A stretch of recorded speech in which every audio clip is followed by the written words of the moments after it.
আসসালামু আলাইকুম। সোনার তরী কবিতাটা আজকের এই ক্লাসে সবাইকে স্বাগতম। দেখো, সোনার তরী কবিতাটা তোমরা কলেজে পড়ছো, অনেকে পড়া হয়নি, পরীক্ষার আগের প্রিপারেশন নিতে চাও, দেখতে চাও। কবিতাটা একটা রূপক কবিতা, এখানে বলতেছে একটা বোঝাচ্ছে আরেকটা, এবং গুরুত্বপূর্ণ বটে, প্রচুর প্রচুর সৃজনশীল এমসিকিউ সব কিছু আসছে। তো যেহেতু প্রিপারেশন নিতে হবে, সেই ধারাবাহিকতা এটাও পড়তে হবে। তো আমাদের এইভাবে করে আমরা এই ক্লাসটা সাজিয়েছি যে এই একটা ক্লাস পড়লে তোমার বেসিক একদম ক্লিয়ার হয়ে যাবে। এবং আর কখনোই কোনো সময় তোমাকে আর এটা নিয়ে ভাবতে হবে না, কারণ হচ্ছে শুধু পড়বো না, কীভাবে করে মনে রাখা যায়, কোথেকে কেমন ধরনের কোশ্চেন আসে, কী কোশ্চেনের জায়গায় তোমাকে কী বিষয়টা মনে রাখতে হবে, এবং কোন জায়গায় এমসিকিউর জন্য গুরুত্বপূর্ণ, কোন বিষয়টা অনুধাবনের গুরুত্বপূর্ণ লাইন, সব কিছু আলোচনা করে দিব। তো সোনার তরী রবীন্দ্রনাথ ঠাকুর, আমরা এই টাস্কে যেভাবে আলোচনা করবো সেটা হচ্ছে প্রথমে জানতে হবে, অর্থাৎ লেখক পরিচিতি জানবো।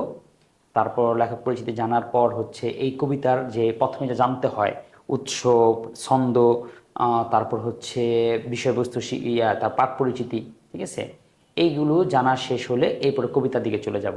তো কবিতাটা পড়ানোর পরে, কবিতা তো একটা বইয়ের মধ্যে দেওয়াই আছে, সুন্দর করে দেওয়া আছে, তারপর আমাদের ক্লাসে শুনলে, টিচারের মুখ থেকে শুনলে, ক্লাস আকারে শুনলে আমাদের ভিতরে অনুধাবন শক্তি আরও বেড়ে যায়, আমরা তখন আরও ভালো করে পারি, ঠিক আছে। তো যেহেতু আরও ভালো করে পারি কিংবা পারবো, সেই জন্যই এটাকে আমরা পড়ব। তারপরে যদি কবিতার দিকে যাই, কবিতাটা পড়বো, এইটা হচ্ছে আসল পড়া। এই পর্যন্ত ভিডিওর এই পর্যন্ত আসার আগ পর্যন্ত তোমরা অপেক্ষা অবশ্যই করবে, কারণ এটা হচ্ছে আসল পড়া। এই কবিতার যেই লাইনটু বলা হয়েছে সেটার আক্ষরিক অর্থটা কি, আর হচ্ছে ভাবার্থ অর্থ কি। আক্ষরিক অর্থটা কিছুটা তোমরা বুঝতে পারো, তারপর হয়তো হালকা টাচ দিব, কিন্তু ভাবার্থর দিকে বেশি মনোযোগ দিব, কারণ সৃজনশীল, এমসিকিউ, বহুপদী, উদ্দীপক যা কিছু আসছে সব কিন্তু এই ভাবার্থকে কেন্দ্র করে, যে এই জায়গাটা দিয়ে কি বোঝানো হলো, কি গভীর দর্শনটা রাখা হলো, সেই জায়গাটা পর্যন্ত আমরা পড়বো। তারপরে হচ্ছে আমাদের সুন্দর করে এই যে চরিত্র বিশ্লেষণ, তারপর নোট রয়েছে, নোট পর্যন্ত পড়বো। তার মানে আজকের ক্লাসে হচ্ছে একদম নোট পর্যন্ত পড়া। তারপরে চলে যাবে হচ্ছে বিভিন্ন এমসিকিউ, তারপর এমসিকিউ সৃজনশীল, সেটা আর এখানে আলোচনা করব না, আলোচনা করে এখানে সময় নষ্ট করবো না। সেটার জন্য আলাদা আলাদা ভিডিও থাকবে, আলাদা লাইভ ক্লাস থাকবে, লাইভ প্র্যাকটিস থাকবে। সেখানে আমাদের সাথে বাংলাদেশের বিভিন্ন প্রান্ত থেকে বিভিন্ন স্টুডেন্টরা কোশ্চেন সলভগুলো করবে, সেটা দেখে দেখে আমি ব্যাখ্যা সহ সহ আলোচনা করে দিব। এমসিকিউ জ্ঞানমূলক অনুধাবন সেই ভিডিওগুলোর এমসিকিউ জ্ঞানমূলকের জন্য থাকবে লাইভ, আর হচ্ছে অনুধাবনের জন্য একটি ক্লাস, এবং সৃজনশীলের জন্য আরেকটি ক্লাস। তো সেই ক্লাসে উপস্থিত হও, সেই ক্লাসও করে নিবে। পরীক্ষার আগে যাওয়ার আগে অবশ্যই সেই ক্লাসগুলো করলে তুমি আরও তোমার প্রিপারেশন যেটাকে বলে, অর্থাৎ প্রতিটা অংশের জন্য যে ভিডিও, অর্থাৎ তোমার প্রিপারেশনকে একদম পূর্ণাঙ্গ করে দেওয়া, সেটা আমাদের সাথে হচ্ছে। তো দেখো, শুরু করতেছি। রবীন্দ্রনাথ ঠাকুর, সোনার তরী।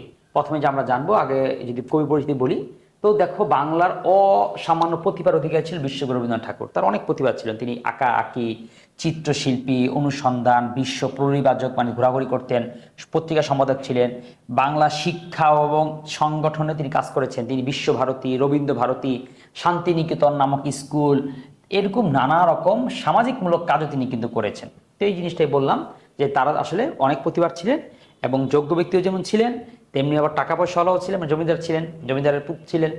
আবার এরকম, অর্থাৎ শুধু লেখালেখিতে ব্যস্ত না, সামাজিক কার্যক্রমেও তিনি ছিলেন। তো দেখি, রবীন্দ্রের নাম হচ্ছে রবীন্দ্রনাথ ঠাকুর, ছদ্মনাম ভানু সিংহ।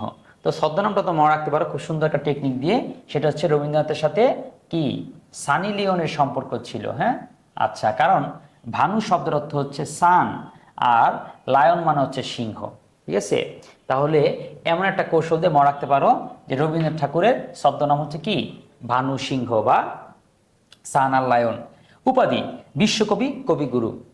তারিখ দেখো, জন্ম হচ্ছে 7ই মে। আচ্ছা, এই যে তারিখ, আমি কিন্তু প্রতিটা ক্লাসে বলার সময় লেখকের যে জন্ম তারিখ, এটা কিন্তু ইম্পর্টেন্ট না এবং পড়তে হয় না। জসিমউদ্দিন, জীবনদাস, যাদের হোক, তাদের কারো জন্ম তারিখ তোমাদের পড়া দরকার নেই, তারিখ পড়বে না, কিছুতেই না। যা পড়লে সালটা পড়তে পারো, সালটা দেখতে পারো, তিনি কোন সময়ের, কার থেকে সিনিয়র, কার থেকে জুনিয়র।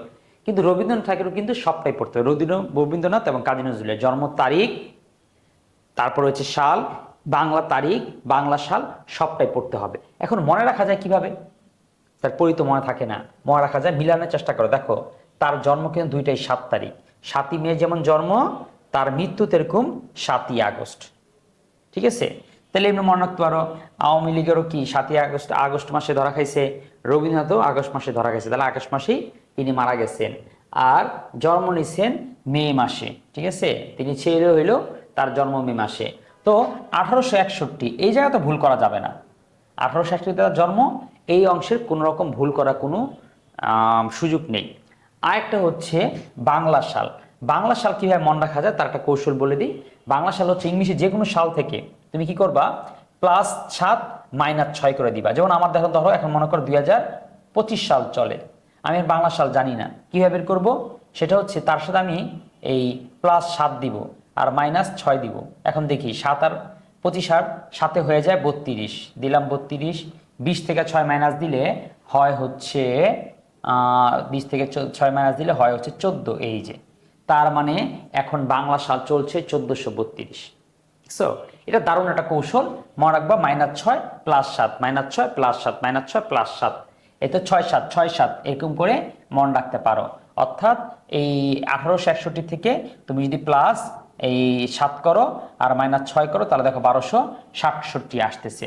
আরেকটা হচ্ছে 25শে বৈশাখ, তিনি যেমন আমাদের সাহিত্যিকদের প্রথম ছিলেন, তেমনিভাবে আমাদের বাংলা সাহিত্যের কিংবা আমাদের বাংলা নববর্ষের যেই প্রথম মাস বৈশাখ, তিনি সেই বৈশাখেরই একটা সময় জন্মগ্রহণ করেছিলেন। সেটা কত বৈশাখ? 25শে বৈশাখ। তো পিতা দেবেন্দ্রনাথ ঠাকুর, মাতা সারদা দেবী, পিতামহ প্রিন্স দ্বারকানাথ ঠাকুর। তো তার পিতার নামের থেকেও বেশি ইম্পর্টেন্ট হচ্ছে তার দাদার পিতামহের নাম, কারণ তার পিতামহ মানে এটা তার মানে নানা আর কি। পিতামহটা অনেক বড় জমিদার ছিলেন, প্রিন্স দ্বারকানাথ ঠাকুর, সেই ইংরেজ আমলের অনেক বড় ব্যক্তিত্ব, অনেক বড় একজন জমিদার ছিলেন। আর তাহলে যাই হোক, তার রবীন্দ্রনাথ সহ তারা 15 ভাই বোন ছিলেন। তিনি ছিলেন মা বাবার চতুর্দশ সন্তান। দেখছো, তারা হলো 15 ভাই বোন, এর মধ্যে রবীন্দ্রনাথ একদম কয় নম্বর? 14 নম্বর। অর্থাৎ তারপর আরেকটা সন্তান জন্ম নিয়েছে, 15 নম্বর আরেকটা তার ভাই হয়েছে। তার বাবা যদি অনেক আগে পরিকল্পনা করতেন, যদি একটি হলে ভালো হয়, দুইটির বেশি নয়, তাহলে কিন্তু রবীন্দ্রনাথ ঠাকুর আর আসতো না। ঠিক আছে, এটা ভুয়া কথা, কারণ রবীন্দ্রনাথ অন্য কোনোভাবে আসতেন। ডিটেল বিষয় দেখি। শিক্ষা জীবন, তো তিনি পড়াশোনা করেছেন, খুব সীমিত পড়াশোনা করেছিলেন। তিনি অনেক ভালো ভালো স্কুল পর্যন্ত, জমিদারের পোলা ছিলেন, পুত ছিলেন যেহেতু, অনেক ভালো ভালো স্কুল কলেজগুলোতে সেই সময় সেরা সেরা স্কুল যে কলেজগুলো ছিল সেখানে পড়াশোনা করেছেন। এবং তাকে টাকা দিয়ে ইংল্যান্ডও পাঠানো হয় কি, আইন পড়ার জন্য। কিন্তু মনে তো আর টিকে না, তিনি তো লেখালেখি করেন। তিনি সেই ইংল্যান্ডে গিয়েও, ইংল্যান্ডে যে বড় যে লেখক ছিলেন তাদের বাসায় যাইতেন, তাদের সাথে কথা বলতেন, তারা কিভাবে লেখে, কি করতে পারা যায়, সাহিত্য কেমন, তিনি সেইগুলো নিয়ে আর কি পড়ে থাকতেন। তো এই জন্য তার আসলে পড়াশোনাটার দিকে আর হয়নি। তারপর কম তার পড়েন নেই, সেই ইংল্যান্ডে গিয়ে 82 পড়ছে, কম না। অনেকে বলে রবীন্দ্রনাথ নাকি পড়াশোনা করেন না, ভুল কথা, পড়াশোনা করেছেন। ঠিক আছে, তো কর্মজীবন বলি। কর্মজীবন তার আসলে কর্ম করতে হওয়ার কোনো প্রয়োজন ছিল না, বাবার জমিদারি আছে, সেই জায়গায় কত জমিদারি তারা এমনিতে পেয়েছেন। তো তার আসলে পড়াশোনা করার মানে যে কর্মজীবন দরকার। তারপরেও তিনি কবি, নাট্যকার, সঙ্গীত লিখতেন, গল্প লিখতেন, উপন্যাস লিখতেন, ছবিও আঁকতেন। ঠিক আছে, আবারটা বিদ্যালয় দিছিলেন, প্রধান মানে বিদ্যালয় দিচ্ছেন, সেখান থেকে কিছু ব্যবসা। এরপর হচ্ছে বিশ্ববিদ্যালয় দিয়েছেন, সেখান থেকেও ব্যবসা। এছাড়া অর্থাৎ সরকার, রাষ্ট্র, বিভিন্ন জায়গা থেকে মানে তার আসলে এই কর্মজীবন অনেক বৈচিত্র্যময়, যখন যেটা মন চাইছে সেটা চাইলেই করতে পেরেছে। সংসার জীবন যদি বলি, তিনি 1883-তে, মানে তার জন্ম যদি 61-তে হয়, তিনি 83-তে বিয়ে করছেন। তার মানে 22 বছর বয়সে, হ্যাঁ ঠিক আছে, 22 বছর বয়সে বিয়ে করে ফেলছেন। ভালো, 21 বছর বয়সে ছেলেদের বিয়ে করতে হয়, তিনি 22 বছর বয়সে করে ফেলছেন, বাস অল্পতেই তাড়াতাড়ি বিয়ে হয়ে গেছে। পরে শ্বশুরবাড়িতে তার নাম বদলে রাখা হয় কি, মৃণালিনী দেবী। কি রাখা হয়? মৃণালিনী দেবী তার নাম রাখা হয়। পুরস্কার দেখো, তিনি নোবেল পুরস্কার, আর নোবেল পুরস্কার তো পেয়েছিলেনই, এবং অনেকগুলো ডিলেট উপাধিও পেয়েছে। আচ্ছা, ডিলেট জিনিসটা কি এটা একটু বুঝতে হবে, ভালো করে বুঝতে হবে। ডিলেটটা অনেকে জানো, তোমরা মোটামুটি ভালোই শিক্ষিত, সেটা হচ্ছে ডক্টরেট অফ লিটারেচার, অর্থাৎ সাহিত্যের উপরে ডিগ্রি দেওয়া। এখন এটা কাকে দেয়, কখন দেয়? তুমি পড়াশোনা শেষ করে সাহিত্যের উপরে উচ্চতর দক্ষতা অর্জন করতে চাচ্ছ, একটা ডিগ্রি চাচ্ছ, যাও পড়াশোনা করো, তোমাকে দেওয়া হবে। কিন্তু মাঝে মাঝে কাউকে এই পড়াশোনা ছাড়াই বিশ্ববিদ্যালয় তাদের নিজেদের নামের জন্য হোক, ওই ব্যক্তির সম্মানের জন্য হোক, এটা দিয়ে থাকেন। ধরো শাহরুখ খান, তাকে অক্সফোর্ড বিশ্ববিদ্যালয় অভিনয়ের উপরে ডক্টরেট ডিগ্রি দিয়েছে, অথচ কিন্তু পড়াশোনা করেনি। অনেকে অভিনয়ের উপরে শেখার জন্য সেই দেশে গিয়ে টাকা খরচ করে ওই ডক্টর ডিগ্রি নেয়। তাকে কেন ফ্রি দিয়ে দিল? এটা দিচ্ছে এই জন্য বুঝাচ্ছে, ভাই তোমাকে আর অভিনয় কি শেখাবো, তুমি আর অভিনয় এই জন্য পড়াশোনা করা কি দরকার, তুমি তো এমনিতেই পারতেছো, মানে এরকম একটা জিনিস যে ভাই আপনি রবীন্দ্রনাথ ঠাকুর, আপনার আর কি করবো, আপনারা কেন পড়াশোনা করতে হয়, বরং আপনার সাহিত্য নিয়ে আমরা অন্যদেরকে পড়াই, তাহলে আপনাকে কি করে আমরা সম্মানসূচক ডক্টর ডিগ্রিটা দেই। তো এইভাবে করে তাকে কলকাতা বিশ্ববিদ্যালয়, ঢাকা বিশ্ববিদ্যালয়, অক্সফোর্ড বিশ্ববিদ্যালয়, তাহলে বিশ্বের পৃথিবীর বড় বড় সমস্ত বিশ্ববিদ্যালয়গুলো কি করেছিল, তাকে এই ডিলেট উপাধি দিয়েছিল। তো তিনি হচ্ছেন নোবেল পুরস্কার পান ইংরেজি কাব্যের অনুবাদ। দেখো একটা জিনিস, অনেকে বলেন রবীন্দ্রনাথ গীতাঞ্জলির জন্য নোবেল পুরস্কার পান না, গীতাঞ্জলির জন্য তিনি নোবেল পুরস্কার পান না। ওই গীতাঞ্জলির যে ইংরেজি অনুবাদ আছে সেটা তিনিই করেছিলেন। অনেকে আছে যে কি করে, একজন লিখেছে অনুবাদ করেছে আরেকজন, না, তার বই সেই অনুবাদ করেছে, এরপরে এই জন্য বিশ্ব তাদের দৃষ্টি আকর্ষণ করতে পেরেছে, এই জন্য তিনি কি পেয়েছে, অনুবাদ করার ইয়ারও পেয়েছে, কি পুরস্কারও পেয়েছে। পত্রিকা সম্পাদনা যদি বলি, রবীন্দ্রনাথ ঠাকুর বেশ কয়েকটা পত্রিকা সম্পাদনা করেন, যেমন ভারতী, সাধনা, তত্ত্ববোধিনী, ঠিক আছে, এইগুলো 3টা পত্রিকা তিনি, 3টা না 5টা মোট পত্রিকা সম্পাদনা করেন। তো এইগুলোই বিশেষ অবদান যদি বলি, বিশেষ অবদান হচ্ছে বাংলাদেশের ছোট গল্প, আমরা যেগুলো ছোট গল্প পড়ি, এই গল্পের জনক হচ্ছেন তিনি। আচ্ছা, জনক মানে কি? অর্থাৎ তিনি এটা স্রষ্টা। স্রষ্টা বলতে তিনি এটা না লিখলে, তিনি এটা লেখার আগে কেউ এটাকে পাত্তাই দিত না, কেউ এটাকে গ্রাহ্য করতো না, এটাকে কেউ অনুধাবনও করতো না। মানে মানুষ সেই সময়, এখন আমাদের যেমন শর্ট ফিল্ম আছে, এখন আমাদের ছোট ছোট করে আমরা পড়তে পারি, আমাদের অনেক ব্যস্ত জীবন হয়ে গেছে। আগের দিনে মানুষের যে জীবন এত স্লো চলতো, তারা একটু সন্ধ্যা, একটু বিকেল, একটু আনন্দ প্রমোদের জন্য তারা একটু বইগুলোই পড়তো, বই পড়াই ছিল তাদের বিনোদনের বিষয়। তো সেই সময় তারা উপন্যাস পড়তে পছন্দ করতো। তো এখন ওই উপন্যাসের মানুষ উপন্যাস পড়েও শান্তি পেত না, বলতো আর একটু বড় করতে পারতো না। কি লেখক, সে উপন্যাসটা বড় করতে পারে না, এখানে অল্পের মধ্যে শেষ করে দিছে। তাহলে যত বড় করতে পারাটা ছিল বিশেষ ক্রেডিট। আমরা এখন সিরিজ যেমন দেখি, সিরিজ কি রে, এক সিরিজে শেষ হয়ে গেল গা, এটা যদি আরো মজাদার হইতো, আরো কয়েক পর্ব টানতো, একটা করার সিরিজ পর্যন্ত নিয়ে যেত, কত ভালো হইতো। আমরা এরকম যেরকম বলি, তো সেই সঙ্গে মানুষের এরকম একটা আগ্রহ ছিল যে কি উপন্যাস বড় বড় হবে। তো ছোট গল্প নিয়ে কেউ যদি আনতো, তাকে আমার সাহিত্যিকই গুনতো না, দূর এটা কি নিয়ে আসছে, ছোট ছোট করে অল্প একটু পড়ে, এক পাশ দিয়ে পড়ে তাড়াতাড়ি পড়া শেষ হয়ে থাকা, এটা কোনো মজা হইলো, এটা কোনো বিষয় হইলো? তো মানুষ সাহিত্যে সেই শাখায় গুরুত্ব দিত না। কিন্তু রবীন্দ্রনাথ ঠাকুর এই জিনিসটা আনার কারণে মানুষকে মানতে হয়েছে, না, এত বড় হয়তো দিকপাল, যেহেতু সাহিত্যে এত বড় দিকপাল, যেহেতু এরকম একটা জিনিস এনেছে, তাহলে এটার একটা বিশেষ মূল্য আছে। তো এই জন্য বলছে তাকে জনক। অর্থাৎ রবীন্দ্রনাথ ঠাকুর না আসলে এইটা যে একটা জিনিস, মানে এটাকে মূল্য তো দিতই না, বরং অবমূল্যায়ন করতো। তো রবীন্দ্রনাথ ঠাকুর বলে এটা সম্ভব হয়েছে, তো একে বলা হয় ছোট গল্পের জনক। এরপর হচ্ছে তার মৃত্যু কি 7ই আগস্ট এবং 1941 সালে। তাহলে 61তে জন্ম নিয়ে 41-এ মারা গেছেন। তাইলে 61তে জন্ম, 41-এ মরা, তাহলে কতদিন বাঁচলেন? প্রায় 80 বছর, একদম কাটা কাটা 80 বছর। ওই শতাব্দীর 40 বছর, এই শতাব্দীর 40 বছর মিলান, স্যার ওই শতাব্দীর 20 বছর, এই শতাব্দীর 60 বছর মিলিয়ে তিনি বাঁচলেন হচ্ছে, না না, এই শতাব্দীর 40, ঠিকই তো, হ্যাঁ 61, ওই শতাব্দীর 40, এই শতাব্দীর 40, মানে 18 শতকের 40, 19 শতকের 40 মিলে 80 বছর বাঁচেন। এবং কলকাতার জোড়াসাঁকোর ঠাকুর পরিবারে জন্ম, কলকাতার জোড়াসাঁকোর ঠাকুর পরিবারেই মৃত্যু। ঠিক আছে, এবার আমরা যদি রবীন্দ্রনাথ ঠাকুরের সাহিত্য সম্পর্কে বলি, সাহিত্যকর্ম, এটা সম্পর্কে পড়া তো শেষ নয়, পড়তে তো হবেই। তো প্রত্যেকটা লাইনে গুরুত্বপূর্ণ, এখানে যা কিছু এনেছি গুরুত্বপূর্ণ সবগুলো জিনিস এনেছি, এবং এখানে প্রতিটা শব্দ থেকে তোমার এমসিকিউ হতে পারে, ঠিক আছে, এই জন্য কোনো আলাদা করে বলার কিছু নেই। তো দেখো, তিনি ছোট গল্পের জনক। তিনি মাত্র 16 বছর বয়সে কি করছেন, ভিখারি নামে কি করে একটা গল্প রয়েছে লেখা ফেলেন। ভিখারি নামে 16 বছর বয়স, তাদের বয়স যখন 16, তিনি লেখালেখি করে 9 বছর বয়স থেকেই। আশ্চর্যের বিষয়, আমরা বলি 9 বছর বয়সে বাচ্চারা আম পাতা, তারপর হচ্ছে এরকম কাঁঠাল, আমটাম এগুলো আঁকে। তো সেই ক্ষেত্রে তিনি সেই সময় কবিতা লেখা শুরু করছেন। ওই কত কিছু হয়তো ভুল টুটি যেটি হয়তো কিছু না কিছু তিনি লিখতেন। তো তিনি বিশেষ প্রতিভার অধিকারী ছিলেন সেই ছোটকাল থেকেই। তো ভিখারিনী প্রশ্নটা আসে যে রবীন্দ্রনাথ ঠাকুরের প্রথম গল্প কোনটি, মনে রাখবা ভিখারিনী। এরপরে তার জীবনে সারা জীবন মিলে তিনি প্রায় কি 95টি ছোট গল্প বড় গল্প লেখেন। সর্বশেষ গল্পের নামই হচ্ছে কি মুসলমানের গল্প। ঠিক আছে, কেন রবীন্দ্রনাথ ঠাকুর হিন্দু ছিলেন দেখে তিনি কি মুসলমানের গল্প লিখতে পারেন না? পারেন। তার হয়তো না হতে পারে, তার আরেক কোনো বন্ধুর মুসলমানিতে কি হয়েছিল না হয়েছিল এমন কোনো গল্প তিনি লিখে যেতেই পারেন। তো আমরা যে কবিতাটা পড়বো সোনার তরী, এই কবিতাটা তার কাব্যের শ্রেষ্ঠ একটা কাব্য, এবং সেই কাব্য কবিতাটা তিনি লেখেন হচ্ছে যে কুষ্টিয়ার শিলাইদহে বসবাস করাকালীন চলাকালীন অবস্থাতেই। মানে রবীন্দ্রনাথ ঠাকুর আমরা জানি তিনি হচ্ছে পশ্চিমবঙ্গের কলকাতার, কিন্তু তার জীবনের অনেকটা সময় তিনি আমাদের কুষ্টিয়ার শিলাইদহে ওই জমিদারি পারপোসে এখানে থাকতে হয়। তো এটা আমাদের জন্য সৌভাগ্য, আমাদের জন্য একটা বড় পাওয়া, বড় বিষয়। কাব্যগ্রন্থ লেখেন প্রায় 52টা, মানে 52টা কবিতার বই লেখেন। সোনার তরী, গীতাঞ্জলি, পূরবী, বলাকা, পুনশ্চোখ, হ্যাঁ এরকম অনেকগুলো বই তিনি লেখেন। হ্যাঁ সানাই। আচ্ছা, উপন্যাস লেখেন বেশি না, 13টা। আচ্ছা, এই 13টা উপন্যাস মনে রাখার আমি সুন্দর একটা টেকনিক বলবো, কৌশল বলবো, গল্প বলবো, তোমাদের এই অংশে মনোযোগ দিয়ে মনে রাখতে হবে, শুনতে হবে।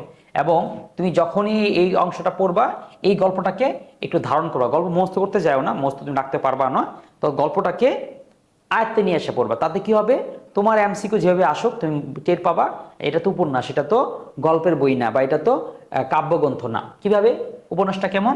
তো উপন্যাসটা হচ্ছে এরকম, দুই বোনের কাহিনী।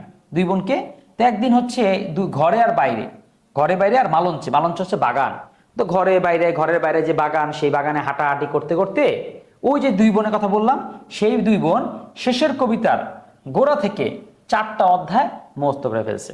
তাহলে ধরো শেষের কবিতাটা বইয়ের নাম, উপন্যাসের নাম, সেই উপন্যাসের একদম গোড়া থেকে মানে শুরু থেকে 4টা অধ্যায় কি করছে, দুই বোন মুখস্থ করে ফেলছে। তাহলে দুই বোন অনেক মেধাবী। তো এর ফলে রাজর্ষি যে থাকে, অর্থাৎ রাজার মতন ঋষি, অনেক ভালো একজন এলাকার রাজা যে ঋষির মতন ধারণ, মানে খুব ঋষির মতন সৎ স্বাভাবিক থাকে একজন রাজা, সে খুশি হয়ে তাদের সাথে কি করে, যোগাযোগ করে। যোগাযোগ করে প্রজাপতির নিবন্ধে চতুরঙ্গ খেলার জন্য আহ্বান করে। এই তোমরা আসো, আমাদের প্রজাপতি নিবন্ধে বসো, তো তোমার সাথে চতুরঙ্গ খেলি। চতুরঙ্গ খেলা কি জিনিস, দাবা খেলা। তো চতুরঙ্গ খেলার আহ্বান করে। এটা শুনে যে রাজার যে স্ত্রী বউ ঠাকুরুনী, সে হয়ে যায় ওদের চোখের বালি, যে কত বড় কত খারাপ, যে কি এই এই কি বলা যায়, আমাকে সময় না দিয়া ওই দুই বোন কি না কি কবিতার শেষের কবিতার 4 অবস্থা মোস্তাকা ফেলেছে, তাদের নিয়ে আসছে খেলতে, তাদের নিয়ে আসছে ঘুরতে, এই জন্য বউ ঠাকুরানি হয়ে গেল চোখের বালি। এই জন্য উনি কি করছে, ওদেরকে নৌকা ঘোরানোর কথা বলে নৌকা ডুবায় 2টা বোনকে মেরা ফেলাইছে। শেষ, কি দুঃখের কাহিনী, তাই না? তো যাই হোক, এর মাধ্যমে আমরা 13টা উপন্যাস পেয়ে গেলাম। কি, ঘরে বাইরে মালঞ্চে, দুই বোন, শেষের কবিতা, গোড়া, 4 অধ্যায়, যোগাযোগ, প্রজাপতি নিবন্ধ, চতুরঙ্গ, বউ ঠাকুরানী, চোখের বালি, নৌকা ডুবি। তারপর যদি আসি হচ্ছে প্রবন্ধ গ্রন্থ। প্রবন্ধ গ্রন্থ অনেকগুলি, এর মধ্যে বিবিধ প্রসঙ্গ। একটা জিনিস গুরুত্বপূর্ণ বলে রাখি, তোমাদের একটা প্যাচ লাগবে এখানে। এই দেখো, রবীন্দ্রনাথ ঠাকুরের লেখা হচ্ছে বিবিধ প্রসঙ্গ, আর বঙ্কিমচন্দ্র চট্টোপাধ্যায় লেখা হচ্ছে বিবিধ প্রবন্ধ। তাহলে বিবিধ প্রসঙ্গ আর প্রবন্ধের মধ্যে তোমাদের কিন্তু একটা প্যাচ লাগতে পারে, আমি এটা ধরিয়ে দিলাম, মনে রাখো। এবং কি প্যাচ লাগতে পারে না, তোমাদের কিরকম প্যাচ লাগাও প্রশ্ন আসে, এই জন্য বাকিগুলো পড়লা, বাকিগুলো তো কিছু না। বিচিত্র প্রবন্ধ, এটাও খেয়াল রাখা। বিচিত্র প্রবন্ধ, এটা কিন্তু বিবিধ প্রবন্ধ না, খেয়াল করে। এই দেখো, বিচিত্র মানে রবীন্দ্রনাথ ঠাকুরের যে 2টা বই আছে, বিবিধ প্রসঙ্গ আর বিচিত্র প্রবন্ধ, এই দুইটারই একটার এটার সাথে আর একটা হচ্ছে এইটার সাথে, ওই বঙ্কিমের বিবিধ প্রবন্ধের সাথে একটা প্যাচ লেগে যেতে পারে। তো একটু সতর্ক থাকবা, এটাই বলা কথা। গল্পের বই মূলত একটাই, সেটা গল্পগুচ্ছ, সেইগুলো নানা বইয়ের মধ্যে ইলেমেলো করে আছে। সেটা কি 95টা, তার সারা জীবন টোটাল এক কথা মিলে 95টা তার ছোট গল্প আছে। এটা আবার গুরুত্বপূর্ণ। তিনি সর্বমোট কয়টি ছোট গল্প লেখেন, 95টি ছোট গল্প লেখেন। নাটক, নাটকের মধ্যে কোনটা কোনটা আসে একটু আমি এখন পড়াই দিচ্ছি, দেখো। সেটা হচ্ছে বাল্মীকি প্রতিভা, বিসর্জন, ডাকঘর, তারপর হচ্ছে রক্ত কবরী, এরপর হচ্ছে তাসের দেশ। ঠিক আছে, এই কটা মনে রাখো। হ্যাঁ, বিশেষ করে বিসর্জনটা মনে রাখো। বিসর্জনটা তার কি, বিসর্জনটা হচ্ছে তার নাটক। ঠিক আছে, তারপর আসি কৌতুক নাটক। কৌতুক নাটকটা তো বলার কিছু নেই, তার থেকে খুব বেশি আসে এরকম না। ওই গোড়ায় গলদ, এটা আসলে আসতে পারে, বাকি দরকার নেই। আরেকটা আছে, হ্যাঁ, চিরকুমার সভা। ঠিক আছে, কৌতুক নাটক চিরকুমার সভা, যারা এখানে বিয়ে করবে না তাদের নিয়ে একটা নাটক তিনি লিখেছিলেন। এবার সব গান অনেক গান লিখেছেন, এটাও কিছু না। পত্র সাহিত্য মানে এই যে পত্র সাহিত্যের মধ্যে ছিন্নপত্রটা মনে রাখো। এই ছিন্নপত্রটার সাথে প্রশ্ন এসেছিল রাবিতে একবার, এই ছিন্নপত্রের মানে কোনটার সাথে বাংলাদেশের সম্পর্ক আছে। ছিন্নপত্রের সাথে বাংলাদেশের সম্পর্ক আছে, কারণ এই ছিন্নপত্রটাই তার ভাবিকে তিনি লিখেছিলেন, ভাবির উদ্দেশ্যে, যে তিনি একটা চিঠি লিখেছিলেন। তো ওইটাই হচ্ছে ছিন্নপত্র। ঠিক আছে, তো যাই হোক, এই হচ্ছে তার মূল কথা। এবার আমরা কবিতার মূল বিষয়তে আসি। কবিতার উৎস হচ্ছে সোনার তরী। কবিতাটা সোনার তরী কাব্যগ্রন্থ থেকে নেওয়া হয়েছে, অর্থাৎ কাজী নজরুলের একটা বিখ্যাত, রবীন্দ্রনাথ ঠাকুরের একটা বিখ্যাত কাব্যগ্রন্থ হচ্ছে সোনার তরী। সেইটার মধ্যে প্রায় অনেকগুলো কবিতা আছে, তার মধ্যে একটা কবিতার নামই সোনার তরী। এটাকে নাম কবিতা বলে। নাম কবিতা জিনিসটা আসলে কি, লেখকরা তার বইয়ের নামটা কবিতার কোনো একটা নাম থেকে নাম দিতেও পারে, আবার নাও দিতে পারে। যদি দেয় সেটার নাম অনুযায়ী হয়, এই কবিতার নাম হয়ে থাকে, এই জন্য আর কি সোনার তরী নাম এসেছে। এরপরে ছন্দ যদি বলি, ছন্দ হচ্ছে মাত্রাবৃত্ত ছন্দে রচিত। তোমাদের অধিকাংশ কবিতা মাত্রাবৃত্ত ছন্দে রচিত। এখন তোমরা না এই ছন্দ জিনিসটা বোঝো না, যারা ছন্দ জিনিসটা বুঝো না তারা এই অংশে অনেক অনেক মনোযোগ দাও, না হলে এটা তোমাকে কেউ বুঝাবে না। ছন্দের বিষয়টা আসলে আলোচনা কেউ করতে করতে চায় না বা করতে পারে না বা অনেকে আসলে বুঝেও না। তো যারা আমাকে টুকটাক চিনো তারা জানো আমিও হালকা হালকা লিখি, রবীন্দ্রনাথ ঠাকুর না হলেও সোমনাথ টুকটাক লেখার অভ্যাস আছে। তো সেই জন্য আমি ছন্দগুলো একটু বুঝি। তো সেই জন্য বলতেছি ছন্দটা আসলে কি দেখো, গ গ নে, ছন্দ হচ্ছে তোমার এক শেষে যতটুক আসে, ঠিক আছে? কারণ দেখো তো তোমার যদি এক শেষে যতটুকু আসে ততটুকু যদি না হতো তাহলে ছন্দে মিলতো না। যেমন গ গ নে গগনে গরজে মেঘ ঘন বর্ষা, যদি এখানে বলতাম কুল কুল এক এক বস বস এরকম বলতাম ছন্দ কিন্তু মিলতো না। তো এখন আমরা দেখবো তোমাদের একটা প্রশ্ন আসে মাত্রাটি কত মাত্রায় বিন্যস্ত, সেক্ষেত্রে বলে হচ্ছে 8+5। এখন এই 8 আর কই আর 5 কই এটা না বুঝলে জন্যই এখানে আমি সুন্দর করে ভেঙে দেখাই দিছি। সেটা কিরকম দেখো, গ মিলাই এক গ গ নে গ র যে মেঘ ঘ ন ব ঘ ন ব র সা। দেখছো এখানে তাহলে তো 8 হইলো না, 7 হইলো, কারণ আমি মে ঘ তার বলবো না, বলবো মেঘ, এটা একটাই হয়। আসলে কিছুটা ছন্দের ভুল লেখকদের হয়েই যায়, এত একটু মিলাতে পারে না। তো তারপরও কিছুটা মিলিয়ে ফেলেছে, সেটা হচ্ছে এরকম যে তুমি যদি রবীন্দ্রনাথকে মাফ করে দিতে চাও, তার ছন্দের ভুল ধরতে না চাও, তাহলে তুমি মেঘকে বলবা হচ্ছে মে ঘ, মে ঘ, গগন যে গরজ মেঘ ঘন বরষা, তার মানে মেঘ একসাথে বলে ফেললে কিন্তু 8টা কিন্তু হয় না, 7টাই কিন্তু হয়। তো এই আর কি বিষয় ছন্দের, এটাই আসলে মূল বিষয়। যেরকম 8+5 নিচে নিল তা দেখে 1 2 3 4 5 6 7 8 1 2 3 4 5, ঠিক আছে? কুল একা বসেছে নাই ভরসা, এটা কি বলা হচ্ছে 8+5 মাত্রা পূর্ণ পর্বে বিন্যস্ত। পুরো কবিতার মধ্যে কিন্তু এরকম 8+5 মাত্রার পূর্ণ পর্বে নির্দিষ্ট। তো সোনার তরী কবিতাটার গঠন কেমন, এটা হচ্ছে একটা রূপক কবিতা, অর্থাৎ পুরো কবিতার মধ্যে যা বলবে তা বলতেছে না, বলতেছে অন্য কিছু, যা দেখাচ্ছে ঘটনা আসলে তা না, এর আড়ালে একটা অন্য একটা গভীর দর্শনে গভীর একটা অর্থ লুকায়িত আছে। এটাই হচ্ছে রূপক কবিতা। এবং যদি গঠন রীতি বলি, গঠন রীতি হচ্ছে সংলাপ নির্ভর, অর্থাৎ সংলাপ মানে যেমন গল্প করে বলে, এটা সেই স্টাইলে যে গল্প করতেছে, যে লেখক একটা কথা বলতেছে মানে সংলাপ যেভাবে করে, দেখছো না সংলাপ কি হয়, সে একটা কথা বলে, সে একটা শুনে, সে একটা শুনে, সে একটা শুনে, এরকম করে সংলাপ স্টাইলেই মূলত এই কথাটা হয়। এর পটভূমি যদি দেখি, 1891 থেকে 1901 সালের মধ্যবর্তী সময়কাল পর্যন্ত রবীন্দ্রনাথ কুষ্টিয়া শিলাইদহের কুঠিবাড়িতে অবস্থান করেন। তখন সেই সময় তিনি এই বিখ্যাত কাব্যগ্রন্থ রচনা করেন। নৌকায় বসে বসে সেই জীবনের বা অনেক জীবনের একটা অনেক সান্নিধ্যে এসে এই কবিতাটা তিনি লেখেন, এবং কি নৌকায় বসে লেখেন। তো এই জন্য তিনি কবিতার মধ্যে একটা গভীর বোধ আছে, একটা নৌকায় নিরিবিলি, এটা হুমায়ুন আহমেদও চাইতেন যে আমি এরকম নোয়াশপল্লীতে একটা নিরিবিলি এলাকায় নৌকার মধ্যে বসে বসে শুধু লেখালেখি করব, এরকম চাইতেন। তো শিখন ফল অনেক কিছুই, কবিতার মূল ভাবটা বুঝতে পারবো, একটা গভীর জীবনের দর্শন পাবো, ঠিক আছে? এরপর আসে পাঠ পরিচিতি। পাঠ পরিচিতিটা হচ্ছে এরকম যে একজন কৃষক, সে হচ্ছে উপরে মেঘ, তারপর হচ্ছে চারপাশে পানি, তিনি খুব বিপদে পড়ে গেছেন, ধানও কাটা শেষ হয়ে গেছে, এখন ধানগুলো তিনি রক্ষা করবেন, কিন্তু আশপাশে কাউকে দেখছেন না। এমন সাথে মাঝি যায়, কিন্তু মাঝিরও কোনো খবর নাই, মাঝি মাঝির মতন গাইতে গাইতে চলে যাচ্ছে।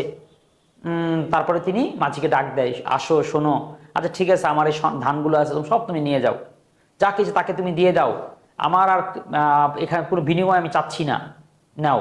ঠিক আছে, মাঝি সব নিয়েছে। নেওয়াটা হইলে পরে বলে কি আচ্ছা আমাকে একটু কি নেওয়া যাবে, আমাকে একটু রক্ষা করা যাবে? নৌকা কি বলে, না না না, তোমার ধান দিয়ে তো সব নৌকা ভরে গেছে, তোমাকে নেওয়ার জায়গা নেই। এই বলে মাঝি সেই চলেই যায়। তখন সে অসহায়ের মতন সেই ক্ষেতের মধ্যে একা বসেই থাকে। এই গল্প দিয়ে কি বোঝানো হয়েছে, এই দ্বারা দিয়ে কিন্তু মাঝি আসলে মাঝি না, তারপর হচ্ছে নৌকা সে নৌকা না, এখানে আকাশ মেঘ পানি এগুলো আসলে কিছুই না, কৃষক বলতে কৃষককে না কাকে, এই জিনিসগুলো আমরা কবিতার মধ্যে দেখবো বা পড়বো। তো এটা আমরা মূল ভাব পেয়ে গেলাম, এই দেখতে পাচ্ছি যে কৃষক তার সব কিছু মাঝিকে দিয়ে দেওয়ার পরে মাঝি সেটা সুন্দর করে নিয়ে তারপরে চলেই যায়, কৃষকের কথা আর ভাবেই না। তো ঠিক আছে, এবার আমরা কবিতাটা পড়ি। কবিতাটা আমরা এখান থেকে পড়লে ভালো, শব্দার্থ আছে, কবিতাটা আছে, এরপর হচ্ছে এই ব্যাখ্যাটা আছে। তো এটা তোমাদের জন্য ভালো, তোমরাও এটা থেকে দেখে দেখে পড়বা, তাদের কাছে বইটি আছে, তারা তো দেখতেই পাচ্ছ কত চমৎকার করে সাজানো। তো তোমরা অবশ্যই বই আশা করি সংগ্রহ করে নিয়েছো, আবার কেউ কেউ আছে বই সংগ্রহ করার পরেই তো পাচ্ছ, কারণ আমাদের নিয়ম তো এটাই, যে এই বইয়ের সাথে কোর্স পিক বা কোর্স কিনলে বই আমরা পাঠিয়ে দিই। তো দুইটাই এই স্টাইলেই আগাবে। তো এবার আসি এই অংশে, আমি এখান থেকে পড়াইতে চাই। কারণ কবিতাটা তুমি যদি আছে তোমাদের বইয়ের মধ্যে দেখো স্পেস স্পেস দেওয়া আছে, তো প্রতি স্পেস থেকে তুমি ধীরে ধীরে পড়বা। কারণ প্রতি স্পেসে মোট লাইন আছে কয়টা দেখো, 1টা 2টা 3টা 4 5 6 7, এরকম করে 7টা করে লাইন আছে। এরকম আছে কয়টা, হ্যাঁ দেখো 1টা 2টা 3টা 4টা 5টা 6টা এরকম পংক্তি আছে। তার মানে কবিতাতে মোট কয়টি লাইন আছে সেটা যদি প্রশ্ন আসে, আমার জন্য পারা কিন্তু খুব কঠিন হয়ে যাবে না। কারণ আমি কি করলাম, 7 লিখলাম 6, তাই 6 7 42, একেবারে কাটায় কাটায় এখানে 42টা লাইনই আছে। এই যে সৌন্দর্য, একদম প্রতিটা তিনি 6 এবং এরকম 7 করে মিলাতে পেরেছেন। এবং দেখো একটা মিল, এই প্রথম 2 লাইন, এই লাস্টের 2 লাইন, বা প্রথম 2 লাইনে এক ছন্দে, যেটা কি সা সা সা সা, বরসা ভরসা পরসা বরসা। এবার দেখো এই 2 লাইন লালা লালা, একেলা খেলা বেলা একেলা। তারপরে যদি দেখো এখানে কি পারে উহারে ধারে উহারে, এখানে এসে বিদেশে এসে হেসে এসে, এখানে কি পরে ভোরে থরে করে। তার মানে এইভাবে করে কি ধরে করে পড়ে এরকম করে এই ছন্দেরগুলোর মিল পাওয়া যায়। আর মাঝখানে যে 3টা লাইন থাকে তার মধ্যে আবার কিন্তু একটা মিল দেখো, ভাড়া সারা ধারা, আঁকা মাখা ঢাকা, তারপরে যায় চায় পায়। এই যে ছন্দ তো একের দিকে মিলানোই কঠিন, তার মধ্যে যেভাবে করে আমি চাচ্ছি সেইভাবে করেই যে মিলাবো, এটাই হয়ে যায় সবচেয়ে কঠিন শিল্পীর জন্য। আর এটাই শিল্প। এই জন্যে আমরা এই কবিদেরকে ভালোবাসি, কবিদেরকে গুণী মনে করি, কবিদেরতে আমাদের আনন্দ লাগে, ঠিক আছে, এইগুলোর কারণে। তো দেখো প্রথমে শুরু করতেছি, গগনে গরজ মেঘ ঘন বরষা। গগন মানে হচ্ছে আকাশ, তাহলে আকাশে কি কয়, মেঘ গর্জন করছে এবং কি খুব ঘন বর্ষা, অর্থাৎ বর্ষাকাল। তাহলে বর্ষাকালে আকাশে কি মেঘ খুব ঘন ঘন গর্জন করছে। তো কৃষক কি, কৃষক কুলে একা বসে আছে, সে কোনো ভরসা পাচ্ছে না। কারণ কি রাশি রাশি ভাড়া ভাড়া ধান কাটা হলো, রাশি ভাড়া ভাড়া বলতে বলছে অনেক অনেক ধান, ঠিক আছে, বা সমস্ত ধান কাটা হলো সারা, সারা মানে শেষ, অর্থাৎ রাশির ধান ভাড়া ভাড়া ধান কাটা শেষ হয়ে গেছে।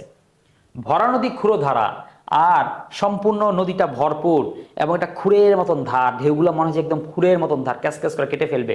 ক্ষুরধারা খরপরসা, শুধু খুরের মতন ধার না, নদীর যে স্রোত মনে বর্ষার ফলার মতন, কি বর্ষার ফলার মতন হচ্ছে এই কি বলা যায়, কি বলে স্পিরিট, এরকম খরপরসা।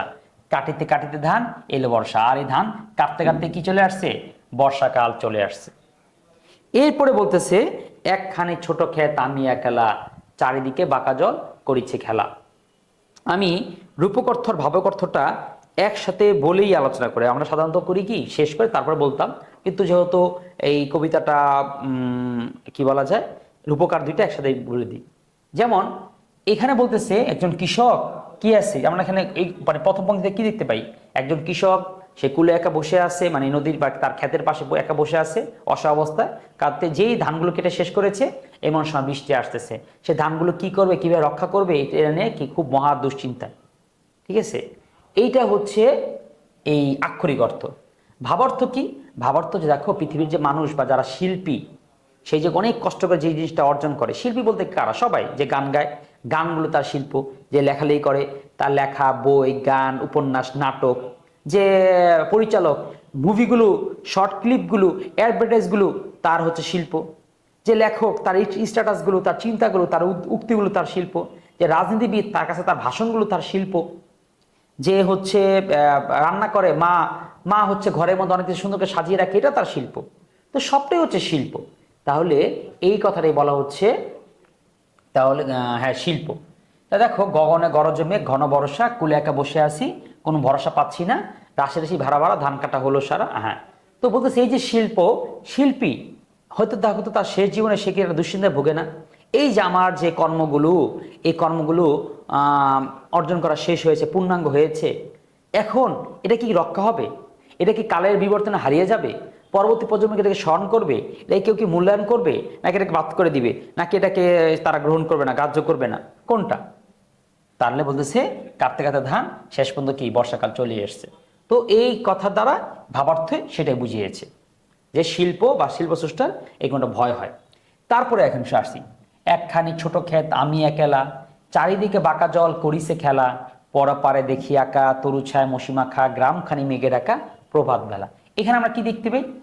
একখানি ছোট ক্ষেত আমি এলা, ওই যে ক্ষেতটার মধ্যে দেখতেছি, সে ক্ষেতের মধ্যে কি, ক্ষেতের মধ্যে কৃষক একা বসে আছে, সে একা। আর সেই ক্ষেত, সেই ক্ষেতের চারপাশে বাঁকা জল, অনেক অনেক কঠিন জল পাটটার মধ্যে খেলা করতেছে, যার কারণে সে যে ধানগুলো নিয়ে নদীটা পারও হবে সেই সুযোগও নেই। এবং সেই নদীর যে পরপার অন্য একটা পারে সে কি দেখে, সে দেখে অনেকগুলো এরকম গাছ আঁকা, হ্যাঁ, এবং মেঘ আঁকা।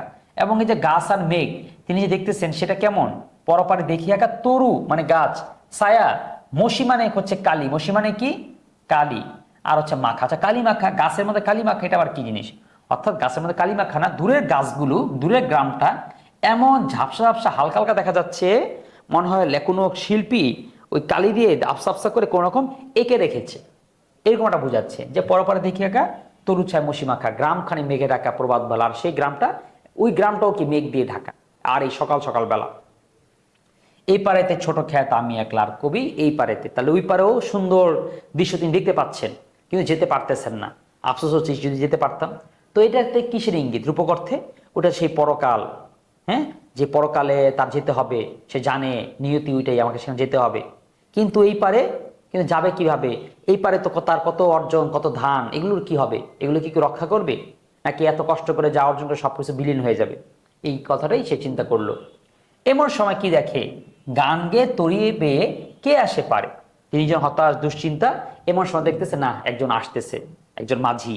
সে তার মাঝিটাকে গান গেয়ে, কেন গান গেয়ে বলা হয়েছে, মানে মাঝিটা খুব উদাসীন, তার কোনো খোঁজ খবর নাই, কোনো খেয়াল নাই, কে বিপদে আছে, কে কোথায় আসে, কে বসে আছে, কে ধান কেটে নিয়ে আর কোনো উপায় পাচ্ছে না, এদের তার খেয়াল নেই। সে কি করে, গান গেয়ে তরিবে কে আসে পারে, দেখে যেন মনে হয় চিনি ও হারে। দেখে যেন মনে হয় কি, তাকে মনে হয় চিনি। ভরা পালে চলে যায় কোনো দিকে নাইছে, আর ওই মাঝিটাও এত উদাসীন, সে তার ভরা পাল, পাড়ের মধ্যে বাতাস আছে, আর সেও উঠতেছে, সেও যাচ্ছে, তার আর কারো সাহায্য দরকার নেই, যে আমার একটা সাহায্য দরকার আছে, না, তার সাহায্য দরকার নেই। ভরা পালে চলে যায় কোনো দিকে নাই চায়, ঢেউগুলো নিরুপায় ভাঙে দুধারে। ঢেউগুলো এমন নিরুপায় যে দুই ধারে কি করতেছে, ঢেউগুলো নদীটাকে ভেঙে ভেঙে শেষ করে দিচ্ছে। দেখে যেন মনে হয় চিনি উহারে, তাকে দেখে কি মনে হয়, মনে হচ্ছে তাকে মনে হয় চিনতেছি। তো এই হচ্ছে অবস্থা, যে নিষ্ঠুর করাঘাতে কবির সেই কল্পনা, সে সোনার তরী ভরা পালে চলে এসেছে, কবি সেই মাঝিকে পোহমান সময় চিনে ফেলেছেন, সে মাঝি সময় বেই চলছে, কোনো দিকে সে তাকায় না, নিরুপায়। আচ্ছা, এরপর আসে কোনটা, ওগো তুমি কোথা যাও কোন বিদেশে, বারেক ভিড়াও তরি কুলেতে এসে। ওগো কে আসো, তুমি কোথায় যাচ্ছ, কোন বিদেশে তুমি যাচ্ছ, আসো একটু আমার নদীর পাড়ে, আমার কাছে নদীর ইয়াটা, তোমার নৌকাটাকে ভিড়াও। ঠিক আছে। আচ্ছা, এইখানে একটা রূপক অর্থ কি সেটা তো বলে রাখি। অর্থাৎ এই যে গান গে কে, তো এই যে তৈবে যে মাঝিটা আসতেছে, মাঝি মানে হচ্ছে আসলে মাঝি না, মাঝি হচ্ছে মহাকাল। ঠিক আছে, অর্থাৎ সময়।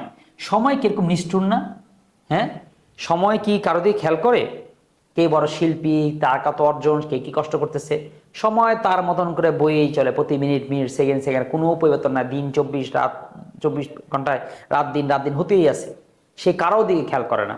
তো এটাই সেই দৃষ্টি ইঙ্গিত করেছে। এবং ঢেউগুলো নিরুপায়, অর্থাৎ যখন তোমার যে চারপাশে পানিগুলো, এগুলো অনেক প্রতিকূলতা অনেক বেশি, যে তুমি তো আস্তে আস্তে এই পৃথিবীটাও ধ্বংস দিকে হয়ে আসতেছে, এটাও আস্তে আস্তে ক্ষয় হয়ে আসতেছে।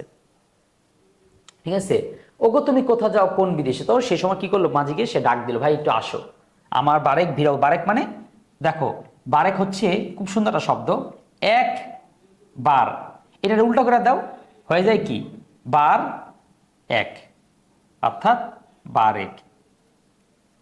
এটাই অনেকে বুঝতে পারে না, জিজ্ঞেস করে স্যার বারেক কি জিনিস। বারেক ভিড়াও তরি কুড়েতে এসে, যেও যেথা যেতে যাও, যারে খুশি তারে দাও, শুধু তুমি নিয়ে যাও ক্ষণিক হেসে, আমার সোনার ধান কুলেতে এসে, আমার সোনার ধানটা কুলেতে এসে তুমি নিয়ে যাও, যারা খুশি তাকে দিয়ে দাও। এই হচ্ছে কথা। তারপর বলতেছে, যত চাও তত লও তরণী পরে, আর আছে আর নাই দিয়েছি ভরে।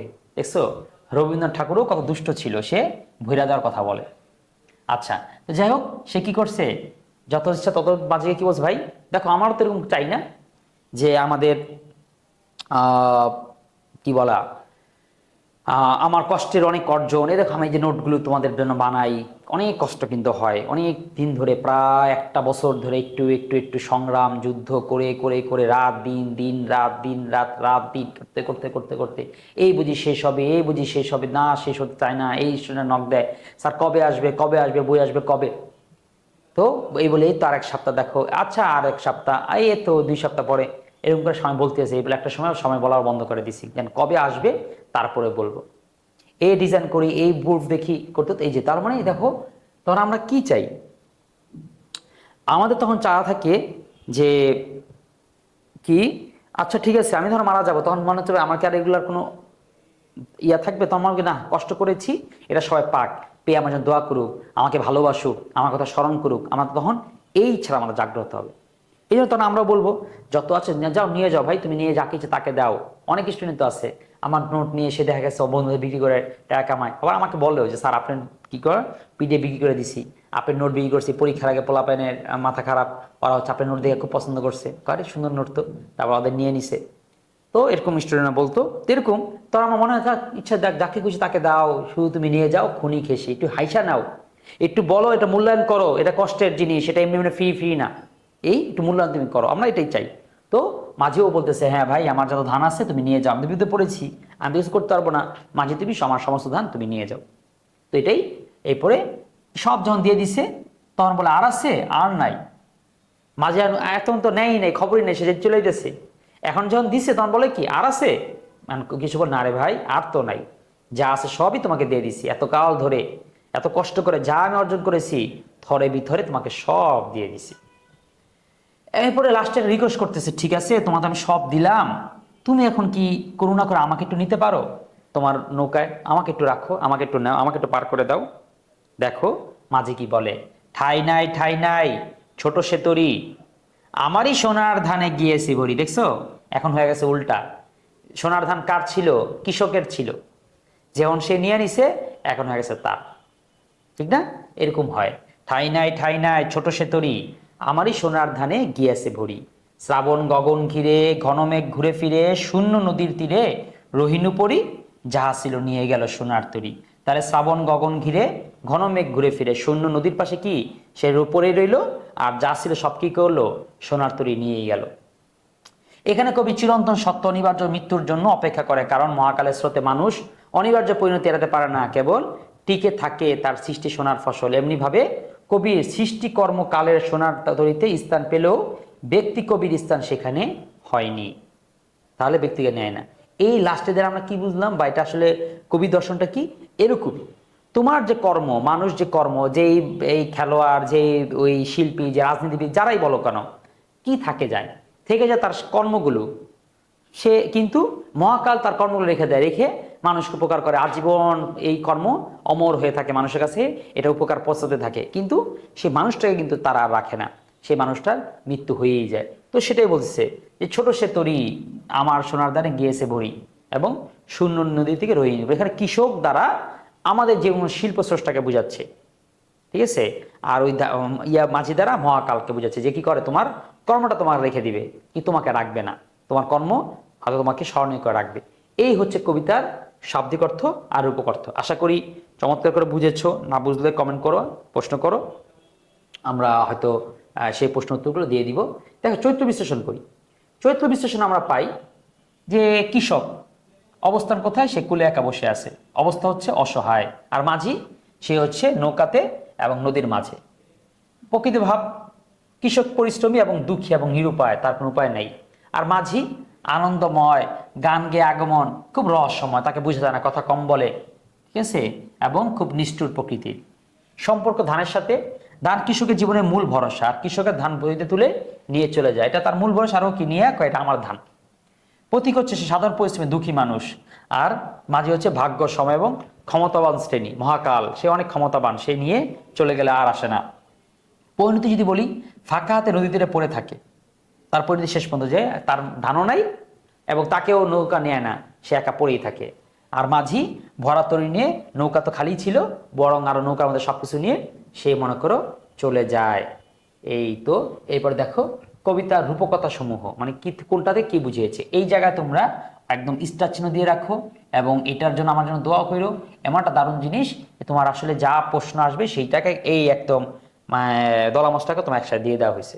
তুমি এখন যখনই যে প্রশ্ন আসুক এই কথাগুলো দিয়ে দিবা। কৃষক বলতে কাকে বোঝানো হয়েছে? কেউ বলবে কবিকে। কবি হলে এটা আংশিক জিনিসটা আসে, শুধু কবি কেন, পৃথিবীর যত শিল্প স্রষ্টা আছে অর্থাৎ শিল্প অর্থাৎ সে শিল্পিকভাবে কিছু তৈরি করে সবাইকে এটা বুঝাবে। ছোট ক্ষেত বলতে এটা পৃথিবীকে বোঝাচ্ছে। মাঝি বলতে এটা মহাকাল বা সময়কে বোঝাচ্ছে। ধান্য ফসল বলতে সৃষ্টিকর্ম বা সাহিত্যকর্মকে বোঝাচ্ছে। মানে ছোট ক্ষেত বলতে পৃথিবী বলে না এই পার্টিতে ছোট ক্ষেত আমি একেলা, মানে ক্ষেত বলতে পৃথিবীটা বললাম, পৃথিবীর অবস্থাটা এরকম যে এখানে শিল্প স্রষ্টা তার শিল্প নিয়ে অসহায় অবস্থা থাকে, এটা নিয়ে চলে যায় কিন্তু তার আর ফেরত আসে না। এরপর মাঝি বলতে মহাকাল, মহাকাল এরকম সময় এরকম নিষ্ঠুর যে তোমাকে নিবে না, সে তার কাছে শুধু তোমার কর্মগুলো রেখে মানুষকে সবাইকে মরে যেতেই হবে, সে কাউকে রক্ষা করবে না, কাউকে বলবে না ঠিক আছে তোমাকে ঠাই দিলাম, তোমাকে আর 5টা মিনিট সময় বাড়িয়ে দিলাম, তুমি তো অনেক বড় খেলোয়াড় ছিলা, তুমি অনেক বড় লেখক ছিলা, তুমি অনেক বড় গায়ক ছিলা, তুমি অনেক বড় শিল্পী ছিলা, তোমাকে একটু আমি 5 মিনিট সময় দিলাম যাও, এটা সে করবে না। সে কাউকে যেমন চিনেই না, সে কত বড় খেলোয়াড়, সে কত বড়, ধরো মেসি, সে কত বড় এই বিশ্বকাপ পাইছে, সে তার কতগুলো ব্যালন্ডিয়ার আছে, সময় তাকে পাত্তাই দিবে না, যখন আসবে তাকেও মেরে ফেলবে, মানে মূর্তি তাকে হবেই। তো এই জিনিসগুলো মাঝি মহাকাল। আর ধান বা ফসলটা আসলে কি, এটাই মূলত সে সৃষ্টিকর্ম বা সাহিত্যকর্ম, যেটা নিয়ে শিল্পীটি উদাসীন থাকে, ভাবে যা আমার এগুলো কি কেউ রক্ষা করবে, আমার এই কর্মগুলো, আমার এই সৃষ্ট জিনিসগুলো কি কেউ রাখবে? মহাকাল বলে হ্যাঁ তোমার এইগুলোই শুধু আমি রাখবো, কিন্তু তোমাকে রাখবো না। সোনার ধান বলতে শ্রেষ্ঠ কর্ম আর শ্রেষ্ঠ সাহিত্য, মানে ওই এক কথাই, ধান আর সোনার ধান একই কথা, ওই সোনা দিলে একটু একটু বিশেষ করে আসে। আমাদের সবারই কি থাকে, যারা একজন শিল্পী তার কি থাকে, অনেক অনেক গান থাকে, সবই তার কাছে তার সৃষ্টিকর্ম, তার ফসল, তার ধান। কিন্তু তার সোনার ধান কোনটা? এমন কোন একটা গান যেটা দেশে ভাইরাল, এমন কোনো গান যেটা দিয়ে মানুষ তাকে চেনে। কফি হাউজে সে আড্ডাটা, মান্না দে সারা জীবনে 700-র মতন গান লেখছে, 700 মতন গান গেয়েছে, তাকে তুমি তুমি আরেকটা গান বলতে পারবো? আরেকটা গান কিন্তু চিনো না, কিন্তু একটা গান কিন্তু আমরা সবাই চিনি, কফি হাউজে সেই গানটা। এরকমই হয়, কোন একটা সম্পদ থেকে শ্রেষ্ঠ সম্পদ, এটাই সোনার ধান, তার শ্রেষ্ঠ সম্পদ। আর বাঁকা জল হচ্ছে কি, সময়ের প্রতিকূলতা। বাঁকা জল কি? বাঁকা জল হচ্ছে সময়ের প্রতিকূলতা। এটা সময় যে বিরুদ্ধ আচরণ করে এইটা মূলত তাই করবে না, এটা মূলত সেই প্রতিকূলতাই কথা বোঝানো হয়েছে। তাহলে এই গেল আমাদের এই কবিতার মূল আদ্যপাদ্য বিষয়। পরবর্তী ক্লাসে আমরা এরকম এইচএসসির যে বহু প্রশ্নগুলো আছে সেগুলো দিয়েছি, এবং যদি বলে বহু নির্বাচন স্যার এই কটা পড়লেই হবে কিনা, হ্যাঁ এই কটা পড়লেই হয়ে যাবে একেবারে, কারণ এটা গাইডের মতন শত শত এমসিকিউ দেওয়া হয়নি, বাছাই করে দেওয়া হয়েছে, যাতে যে কটা পড়লেই তোমার যথেষ্ট হবে। তারপর লাইভের ক্লাসের মধ্যে আমরা এগুলো ব্যাখ্যা আলোচনা করে দিই, সেখানে পাবা, তোমাদের উপকার হবে। এরপর জ্ঞানমূলক দেখছো, জ্ঞানমূলকগুলো বাছাই করে দেওয়া, এই কটা জ্ঞানমূলক পড়লেই তুমি কমন পাবা, শতভাগ কমন পাবা, টেনশন নেই, কিছু নেই, একদম 100% কমন পাবা।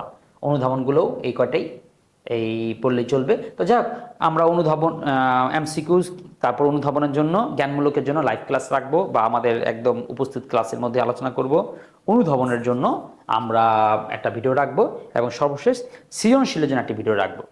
তো সেই ভিডিওগুলো তোমাদের দেখবা, পরীক্ষার আগে দেখলে তোমাদের অনেক উপকার হবে, তুমি সফলতার দিকে এগিয়ে যাবা, সেই প্রত্যাশা রেখে এখানেই শেষ করতেছি।